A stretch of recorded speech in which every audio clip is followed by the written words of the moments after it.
blessings to everybody. Peace and blessings to everybody. Peace and blessings to everybody. Welcome to Therapy Sessions and Lessons with Curtis Hobson. I'm your host, Curtis Hobson. My co-host, Exodus Hobson, could not make it this episode. He's on vacation. He'll be in the next one. But let me give y'all a brief summary about what the show is about. It's about helping you heal from past traumas and different traumas that you had in your life. And I'm gonna give people advice. Like we're gonna talk about a lot of things like childhood trauma, drug addiction, relationships, financial advice, all those type of things. We're gonna talk about everything. The purpose of this show is to get everyone to reach their higher self, or help everyone reach their higher self, help everyone heal, and hopefully push y'all to do y'all birth-given right, which is to create and experience life. The first episode is about childhood trauma.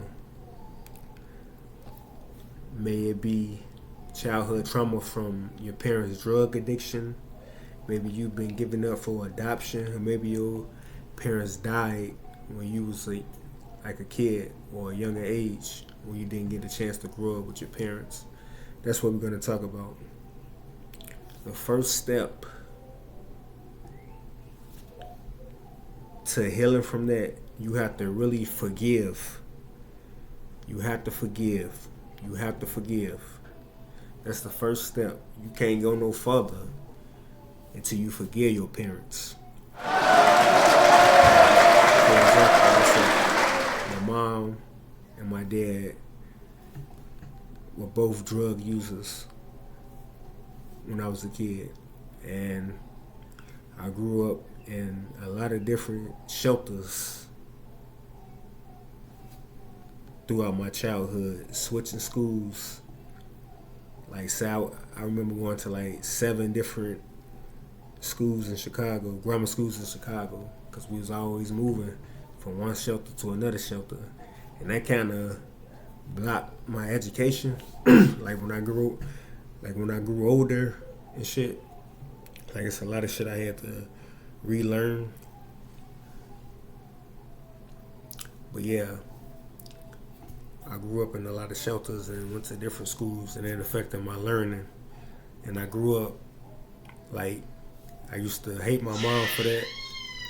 I used to, like, say bad things to her out of anger. And I used to always, like, wonder, like, man, why I'm so angry at my mama, why I'm so angry at my dad, why I'm so angry at them. And as I got older and I started to experience life myself, I started to see things from their point of view. Oh, our co-host showed up, Exodus Hobson, in the flesh. What's up, man? I thought you was in Miami. Daddy, make a picnic. You making a picnic? Yeah. That's what you doing on vacation? Let's take it off. Let's take this off. Take what off? Sarah. Our co-host, he don't know what he want to do right now. But yeah, I used to be so angry at my mom. I used to say bad things about her, all out of anger from my childhood. As I grew older and I look back on the time that she did drugs and the time that she been clean. My mom been clean for like 25, 26, 27 years now. I want to hear me. Clap for grandma. You play too much. Clap for grandma. Clap for grandma. You gotta clap for grandma. 25 years. This guy. He gonna go over there and clap. I'm dead. But I sincerely, like, really proud of my mama. 25 years clean. But stop, man. You messing up the show, bro. Huh? Yeah, after this episode, I got you. You gonna have a picnic, alright?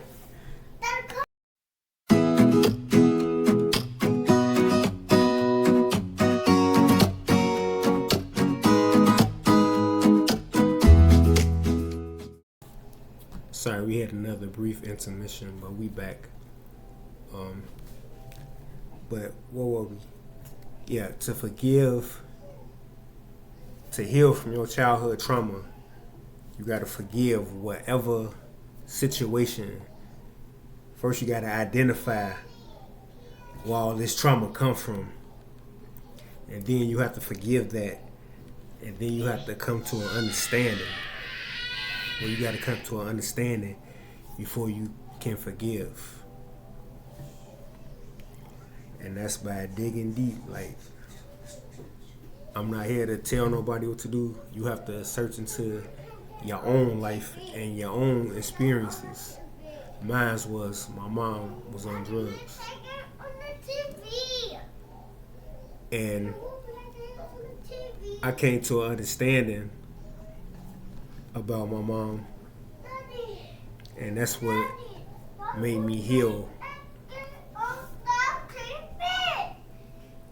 You interrupting the show, man. Yeah, on the TV. You know how to press the button? This. Yeah, you know what to do. You just want me to get up and do it. Yeah! You're turning me on. We'll be back. I'll tell you, this Exodus guy, man, we about to fire him from the show, man. Also, I'm the host. I'm the host, man. I'm the host. You treat me like a co-host, like I'm the janitor.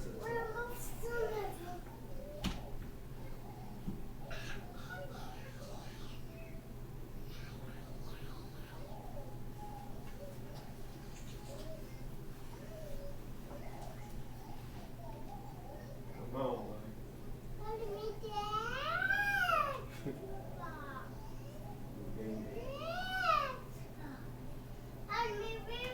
Press 8. Very louder. Press 8. Here? Yeah.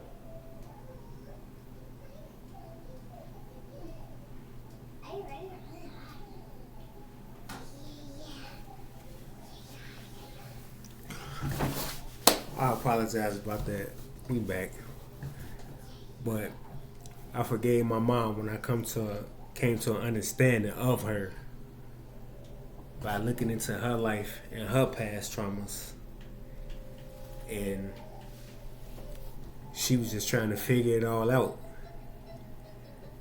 And I know it's pressure being a parent, working, thinking, is I'm doing a good job with my child? Is my child happy? 'Cause those some of the things that I think about my son. So I know probably what she was thinking when she was raising me. She was just trying to figure it out. And especially having kids at a young age.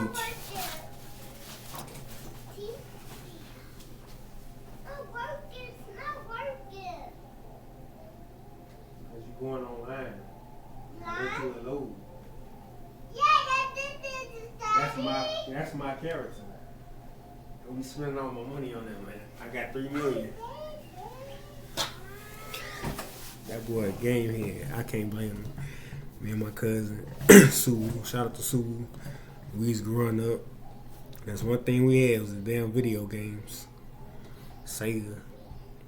I ain't gonna lie, I was kind of selfish. I had that little only child syndrome back then. Well, not only child. I was used to like me just playing my game by myself type shit. But you know, that's life. It's just experiences. But yeah, I forgave her. I understand that she was trying to figure it out herself. I know she probably was going through something when she had me, because how I got here, she didn't even know that I was in there. They called it the invisible twin syndrome. She thought she was having a girl, but she ended up having twins. Me and my sister, Latoya Star Hobson. Fly high in heaven. That was my twin sister. Like, she died at birth. So just think, my mama already raising my sister, and her dad is not really a part of her life. Then my daddy came along and like helped her take care of my older sister Snowy. Then they had me and my sister. So a lot was going on in my mama's mind. I know it was. And I know all that pressure led her to drugs. But that was her lessons that she had to learn in her lifetime. And goddamn it, she redeemed herself. 25 years recovery, 25 years clean. And now she help other women. So that's her calling. Like, my mama really living like out her purpose. She really living in her purpose. And I had to come to understand, I'm like, even though my mama was on drugs, she still made sure I ate. She still made sure I got my butt to school. We still had a place to stay. And I never got caught in the system, never been with DCFS. I always was at my Aunt Renee house. Shout out to my Auntie Renee. That's all my aunties is my favorite aunties. But Renee is just special to me, because that's who I was around most of my childhood. It was my Aunt Renee. 79th and Ingleside, stand up. Nah, for real though, I spent like most of my childhood around my Auntie Renee, living with my Auntie Renee. My mama, we never been caught in the system. We always stayed like with family, or we'll have our own house, or we'll be in the shelter with my mom. So I came to understanding about them, like, even though I was going through all that and I spending time with my mama and building good memories with my mom, I still had a place to stay. I still ate. I still had good shoes, good clothes. So I'm grateful for that. Like, she did her best. Like, at least she took care of my needs before anything. She always put me before anything. So I love her and I thank her for that. And I know some people may not have had a mother like that. She probably left you with somebody else. You probably got caught in the system. But you still have to forgive. You still have to come to an understanding that our parents was just trying to figure everything out just like we did. Because as people, we've been trapped. We've been trapped by, from way back from the so-called slavery days, when they stripped us from who we are. That's when all this stuff got passed down to generation. So it's not her fault. It's not my mama's fault. It's not your mama's fault. It's nobody's fault. They putting everybody working for minimum wage and rent high as hell. So our parents working hard to survive for us to provide. Even though my mama used to work minimum wage jobs, restaurants, she always had that money. My mama ain't play. My mama a workaholic. She'll work her ass off.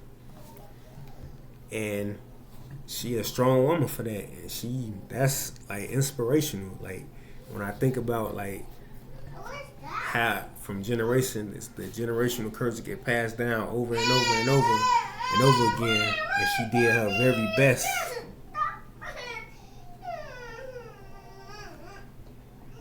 She did her very best.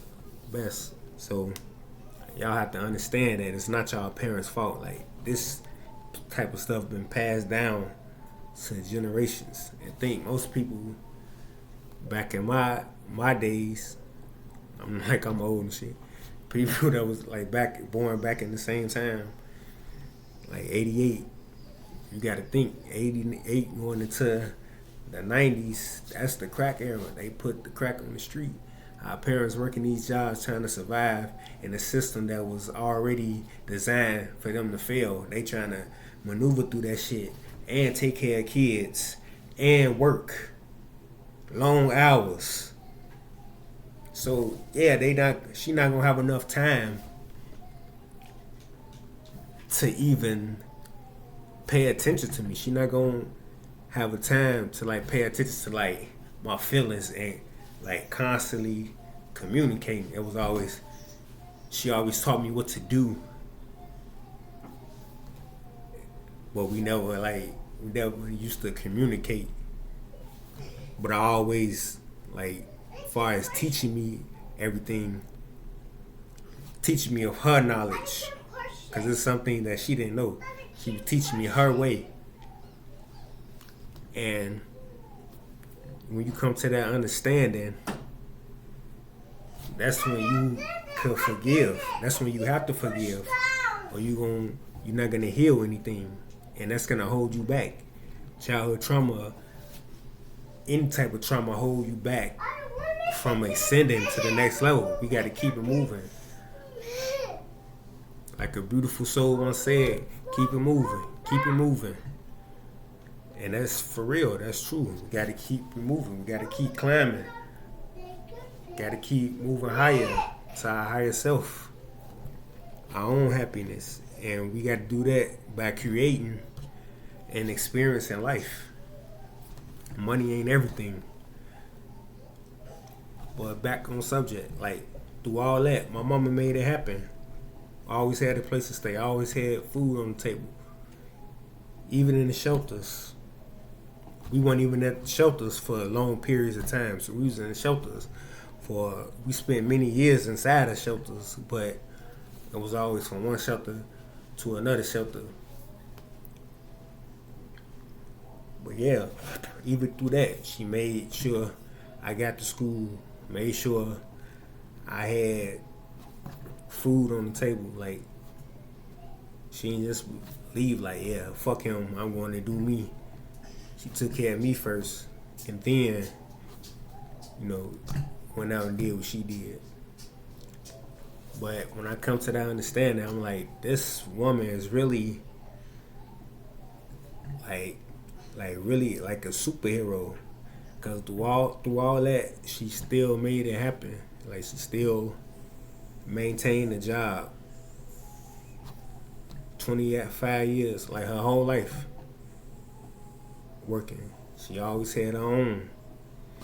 She just a period of time she used drugs, and by her using drugs, I was born in that period of time, so it affected me too.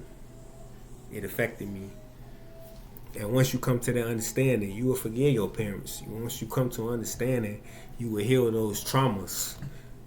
But you have to forgive. You have to forgive. And I ain't gonna say I grew up in a broken home, because I didn't. My mom and my dad, they just couldn't agree on certain things, and that's what caused the separation, because they still trying to figure it out together too. And my dad probably be more advanced, because I'm more like my father. My father is like a knowledgeable person too, like seek knowledge and stuff. So I get that from him. From a man perspective, I could understand like why he wasn't, I ain't gonna say not a part of my life, but the parts where I needed him the most, he wasn't there. Put it like that. So I came to understand with my mother and with my father. And now that I'm a father, I understand his struggles. His struggles as a man. I understand the pressure, the type of pressure that was on him. Now that I'm grown, and now that I have a son now, like the system wasn't designed for a black man in the first place, and that caused the separation between my mom and dad. It wasn't them at all. So when you come to understanding, you will forgive. It wasn't him or her. Neither one of them or nobody right. I can't see. You know what I'm saying? Nobody wasn't right in any argument they had. It wasn't their fault. It's designed. It's designed that way. And that stuff passed down from generation to generation. That's why we have to learn. You can't say why things happen to you. You got to ask why they happen for you. And that's for me to learn. Because now I have my son. And I do all the things that I missed out with me and my dad. And I never hated my dad just like I never hated my mama. I was mad at him for like, and I was mad at her too. Like I had like, you know why your head hurt? Because you keep running around and doing flips and stuff. Get your drink right here. You need to chill out for a second. Yeah, sit down at your picnic thing and chill out for a second. Breathe easy. You ripping and running. But yeah, I had a lot of basketball games in high school. I done won championships, most improved player awards. I got selected in the I used to play high school ball and in the church league. In the church league, I won the championship in 2005. Only played the last 10 seconds. I was a rookie and shit. I was like 15 and shit, but it was inspiration. That's what made me become a good basketball player. Like experiencing that. See what I'm saying? How My lips hurt. your lip hurt. What, you bit your lip? Drink the juice. Because you drinking the juice. Yeah, you gotta pay attention, man. This guy. But yeah, that was a good experience. That's how I became good in basketball. Like, I was on the team that won the championship, even though I didn't play that much because I was a rookie. And I was good. But I didn't have the confidence yet because, like, I always practice and shit by myself. So I never played. I ain't never go to basketball camps. That was my first time playing like organized basketball. So I'm used to playing street ball. I didn't want to bring the street ball to some organized. So I kind of shied away from that year. Like my confidence wasn't there yet. And I used to blame, like when I got a little bit older, and once I figured this shit out on my own, that's when I started blaming my father. Like, man, F him, man. If he would been in my life and paid attention, he could have put me in basketball camps. He ain't never shot no basketball with me. He ain't never, trained me. I could have been the next LeBron James or something like that. Yeah, that's those type of things I used to think. Like once I figured it out myself, like I became a good basketball player later on down the road. Alright, I got you. There you go. When I started believing in myself, and it was Like they say, it takes a village to raise a child, and that's true. Like I gained my confidence in basketball from my coach Roy. He was a good role model. He inspired me to play good, and he really believed in me when I ain't believe in myself. He knew. Rest in peace, Coach Roy, man. That's one of the inspiration people that was in my life. Like he really believed in me.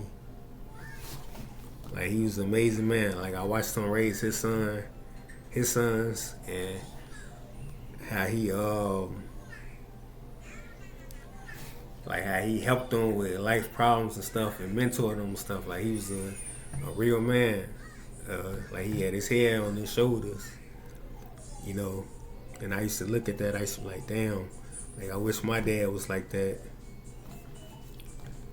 and things in that nature. But yeah, Coach Roy believed in me. That's why I take a village to raise a child. I'm not saying Coach Roy was better than my dad, and I'm not saying my dad wasn't nothing and all stuff like that. I'm just saying Coach Roy influenced me. Like that's how I gained my confidence in basketball. Like, he told me one day, he was like, you gotta get rid of that fear. He's like, I know you can play. I seen you. He was like, I bet you. He was like, you may be scared of what the other guys gonna think about you if you miss a shot. He was like, but I bet you can hit 50% of your shots. And he gave me the ball, and I hit about a good 50% in practice that day. So shout out to Coach Roy forever. But yeah, I used to get mad, like, damn, because basketball was my life. I'm like, damn, I always wanted to play AAU. I always wanted to play high school ball, you know, stuff like that. Go to basketball camps. I never got a chance to do that, but I did play ball in high school.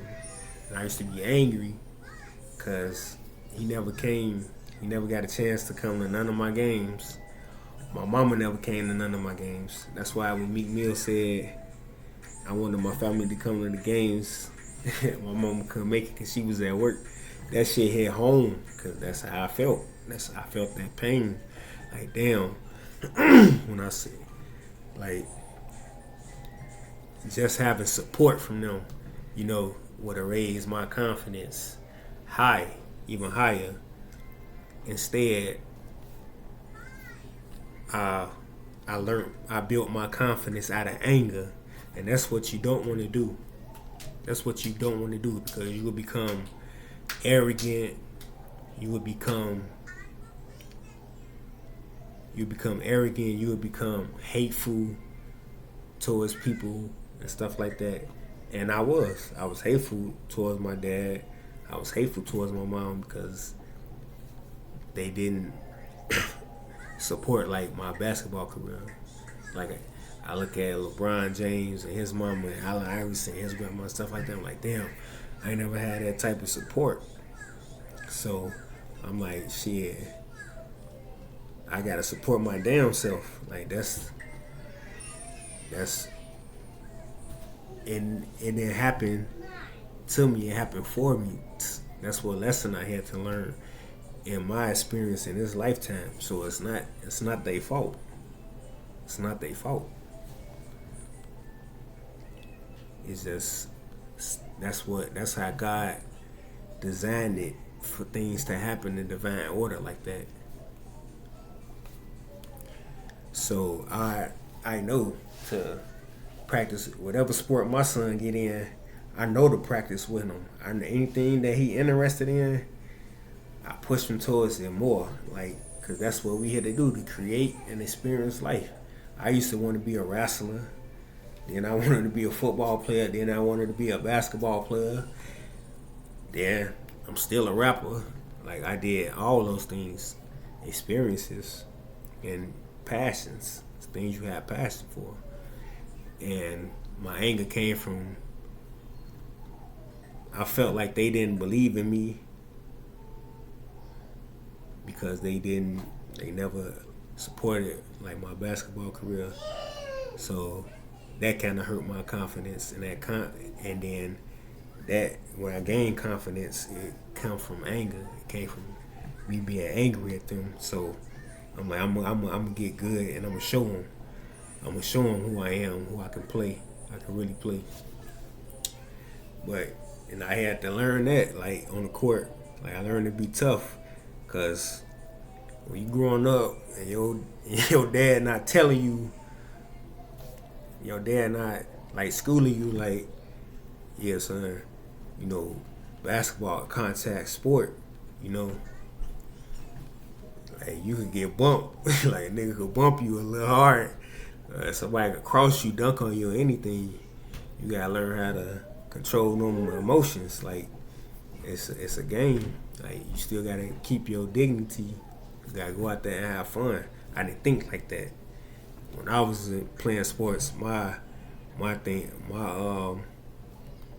was I just wanted to destroy you. All that anger of my dad and my family not coming to my games. It was anger. That's how I got good.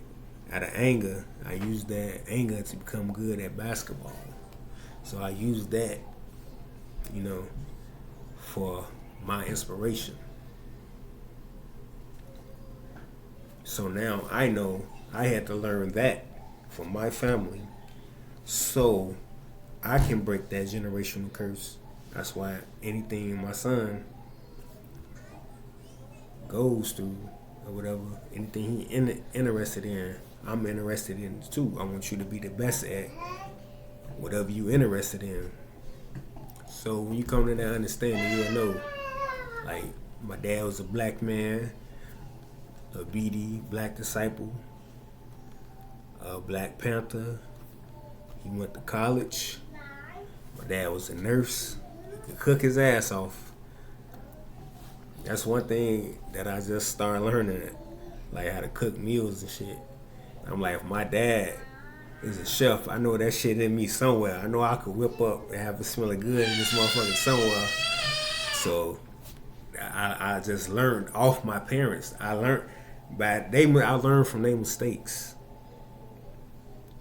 When I look at all this, I ain't do nothing. Instead of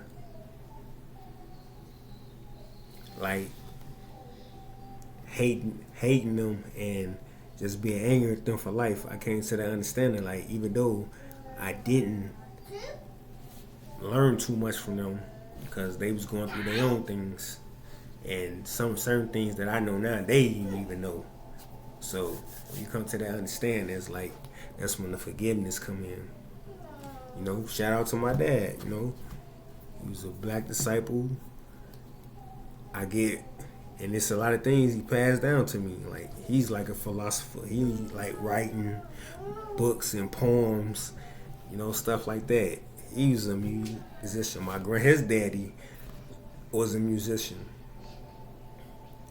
You know what I'm saying? So it's just passed down in their generations. Like, I am my dad. You know that episode? Lion King. That was my favorite movie growing up, The Lion King. Like, when my mom used to like leave the house and go out and do her thing, I watched that movie over and over again.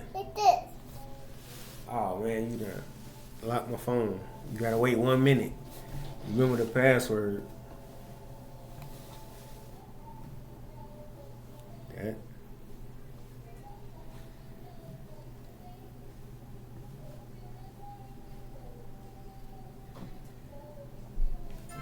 There you go. What was I? I'm telling you, I'm gonna have to fire him after this show, man. He's supposed to be on vacation, but he's disrupting the job. I'm writing you up, man. But yeah, I learned. I can't say I understand it. Like, even though they weren't in my life and wasn't communicating with me and wasn't teaching me things, I still learned from them by their mistakes. So they really was teaching me without knowing. So now I know certain things to install in my son at a young age, so he won't grow up and see the same traumas that I did. You see how that works? So you have to come to an understanding. My dad, a black man in America, it's not designed for him in the first place. He trying to take care of a family. The pressure of a man, a black man, is, now that I'm older, now that I'm grown, now that I got a son, I know the pressure, but I learned it's some things I know that he didn't know. So I use those tools to keep my life elevated. You know, breaking that curse. And that's my job as a son, is to keep, my dad said that out his own mouth. That's my job, to keep it going. I gotta be better than him. And my son gonna be better than me, because I'm not perfect as a parent. I'm not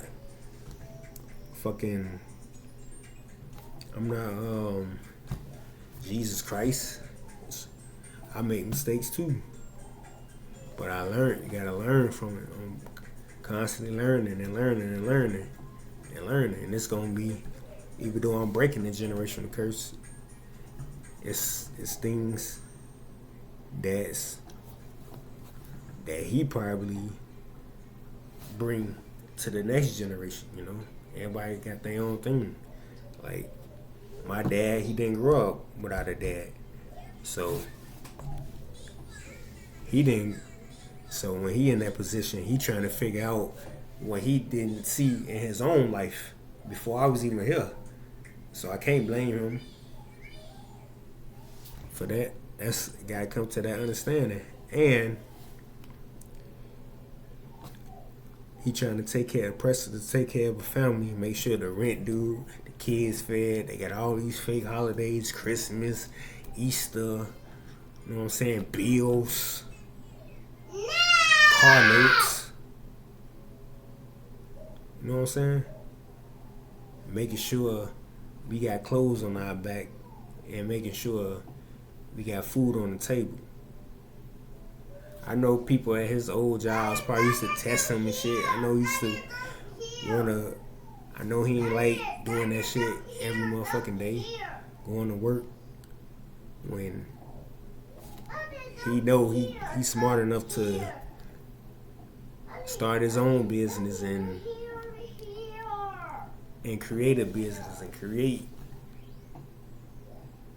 But some of our parents don't know that, because the system is designed that way to keep us working all day, and the kids in school all day. Ain't nobody has no communication, because everybody's always on the go. So it's not their fault. You gotta come to the understanding, it's not your parents' fault. It's really not.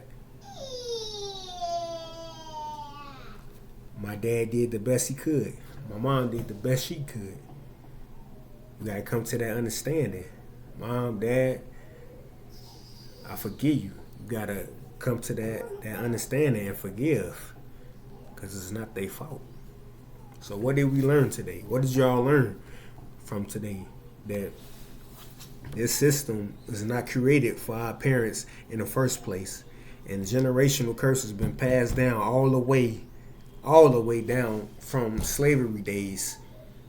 They took us away from our true powers when we was gods and goddesses, kings and queens on this earth, and that trauma of slavery get passed down to the next generation.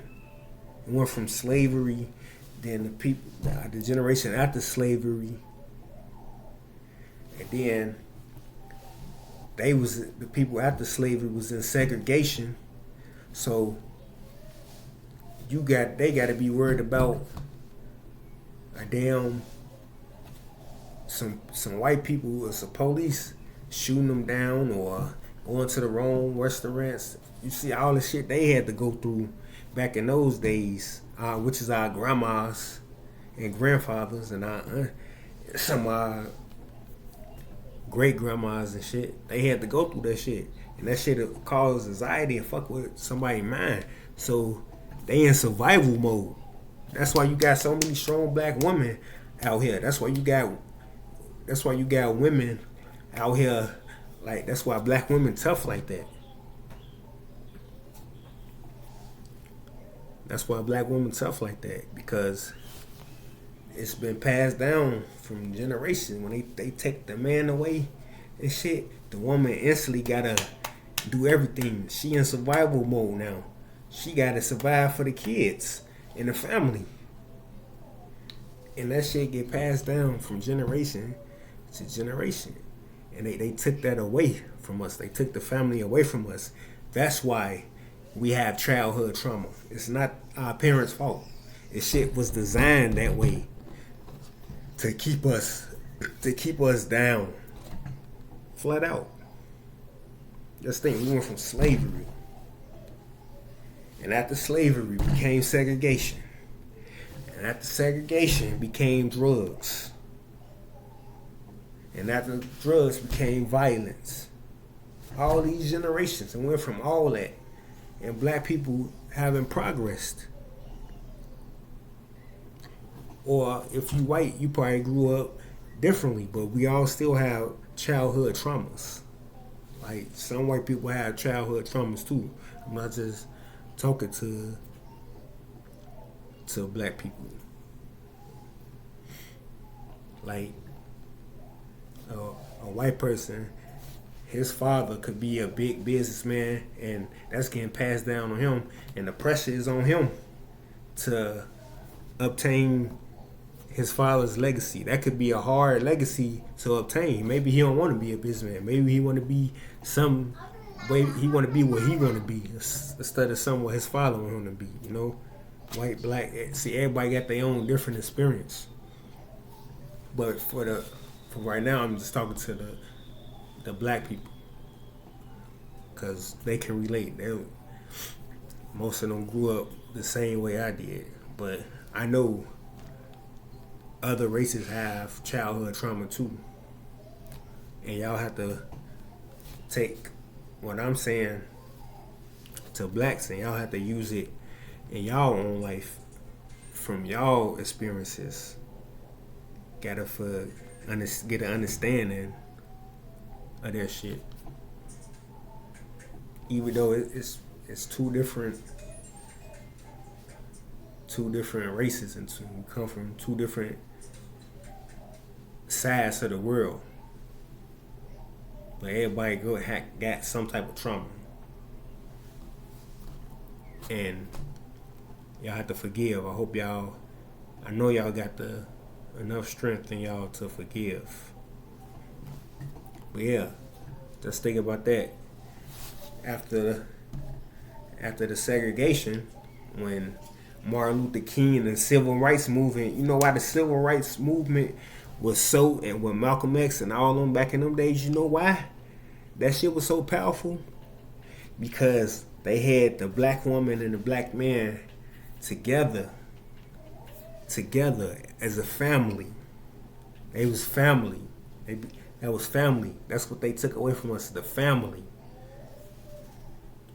Just like Beyonce said, ran by the man, but the woman keep the tempo. You know, our women, we had strong black women back in those days. And they gave Martin Luther King, they gave Malcolm X, they gave them that power to go out there and do what they did. That's the power of our women. That's why we need each other. They took that away after the segregation. We can't have this. You know what? If the days was back in the 70s, in the days when we had our black family, the mother and father at home, just think if that would have got passed down from generation to generation, we all wouldn't be going through childhood trauma. Understand that. Yeah. Understand that. So don't blame your parents. It's not their fault. Forgive them. come to that understanding and forgive them. You have to.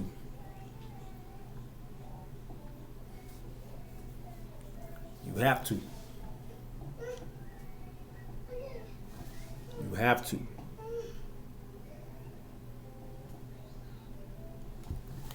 You gotta break those generational curses. You see, in the 80s come, the 70s and 80s, that's when the drugs hit the scene. That's when the drugs hit the scene. You know what I'm saying? Even though the 60s, the peace era or whatever, they was just smoking weed.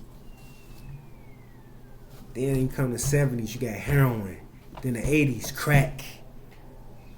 You know what I'm saying? Then that's the cool thing. It become cool. Most of our parents, they started, just think. The pressures that our parents had when we was growing up.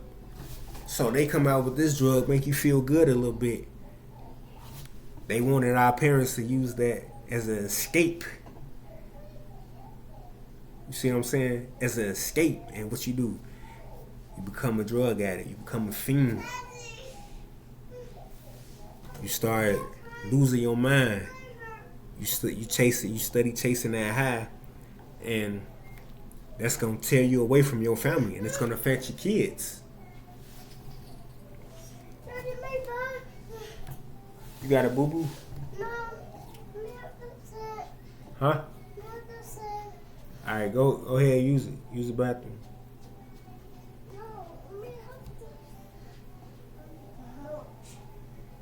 What? You don't know what he want to do. He's sleepy.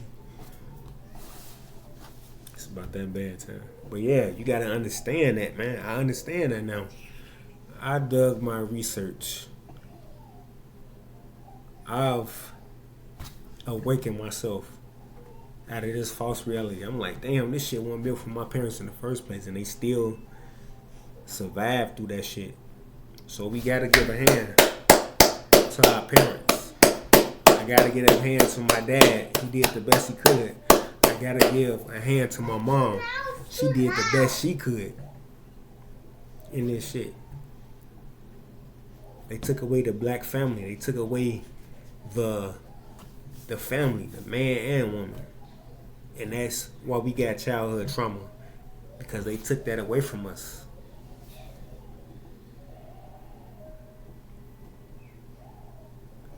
That's why when I see people, baby mama and baby daddy arguing and shit, not just black people, but white people too, like all that is gonna come upon the child, like y'all affecting the child.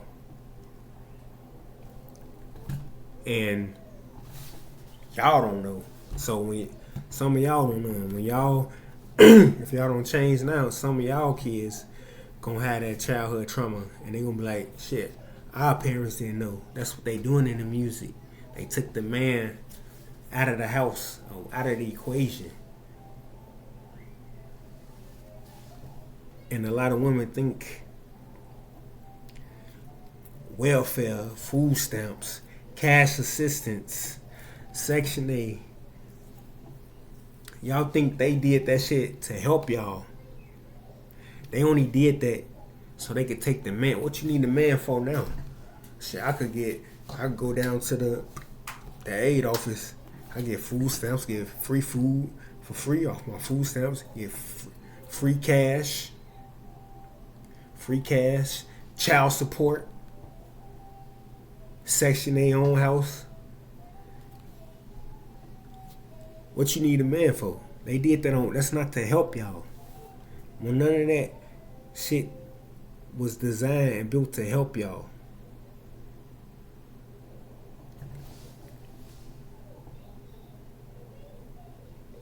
It wasn't to help y'all.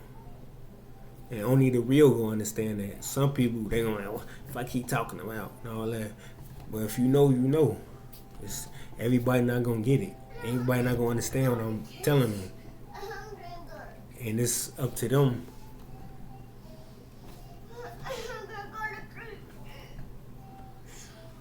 it's up to them to see for themselves. But you gotta understand that. Then from the crack era in the 80s, they did all that around the same time.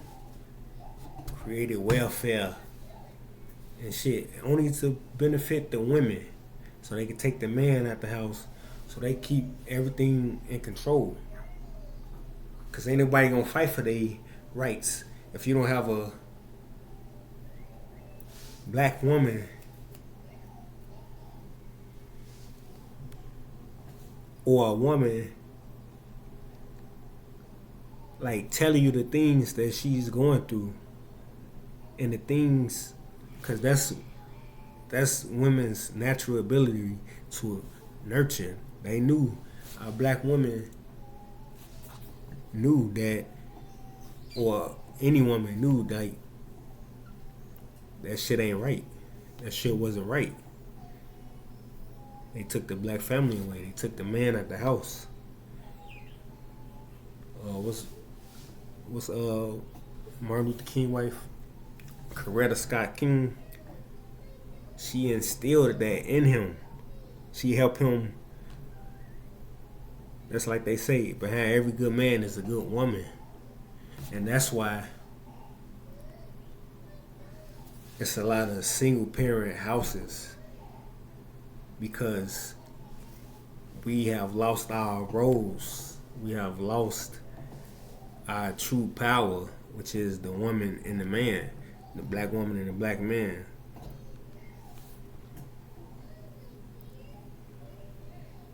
We lost that power. My mama worked 2-3 jobs by herself, and my dad, he probably just want to work one job. You know what I'm saying? So then eagles collide with them. I love you. I love you. I love you too. Hey, I got school tomorrow. Now you got school on Monday. Tomorrow is Saturday. Hey, see, the generational curse has been broken. He like going to school. My mom used to have to drag me to school. Drag me to school. But yeah, like they turned the black woman and the black man against each other on purpose. So that my parents dealing with all that in the 80s and 90s and shit, the pressure on them fighting and living through a system that was designed to bring them down, and they put drugs on the scene for them to feel that escape, temporary high, escape, destroy your life and your health. If you're not healthy, you're not thinking right, you're not eating right, and you're on drugs, how you gonna look out? I want to thank everybody for watching the first. Well, we want to thank everybody for watching our first. I love you too. I want to thank everybody for watching our first episode of Therapy Sessions and Lessons about childhood trauma. Next episode will drop at noon next Sunday. It's about moving on from relationships, friendships, like basically anything that don't serve you. So y'all look out next week for that, man. And now, this is our bloopers. Peace and blessings to everybody. Peace and blessings to everybody. Peace and blessings to everybody. Welcome to Third Precinct. Peace and peace and blessings to everybody. Peace and blessings to everybody. Peace and blessings to everybody. Welcome to Sessions. Sessions.